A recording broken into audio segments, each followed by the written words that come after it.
এই সকল কারখানার পিরিজপুর আছেন, এদেরকে চিহ্নিত করে সাংবাদিক সমাজের কাছে আমি আহ্বান জানাই, এদেরকে চিহ্নিত করে আমরা আইনি আওতায় হন। আমরা তথ্য পেয়েছি, আমরা তথ্য ঘেটে দেখেছি, এই তথ্য সাম্প্রতিক কালের তথ্য নয়, অনেক পুরান বাসি পচাতন সনাতনী তথ্য দিয়ে আমাদের একটি বুঝ দিয়ে দিয়েছে।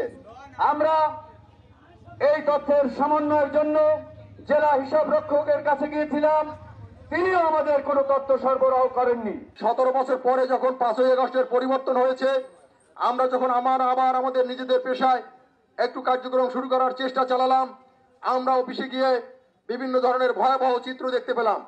আমরা শুনতে পেলাম পিরোজপুরের এলজিডি ভবন, যেখান থেকে গ্রামের রাস্তাঘাট ব্রিজ কালভার্টগুলো উন্নয়ন করা হয়, সেই ভবন থেকে 1500 কোটি টাকা লুট করে নিয়ে যাওয়া হয়েছে, যে কাজের সাইডেও এখন পর্যন্ত কেউ যায় নাই। সাইডগুলো রাস্তাগুলো তারা চেনেও না ঠিকাদাররা, অথচ টাকা পেমেন্ট হয়ে গেছে।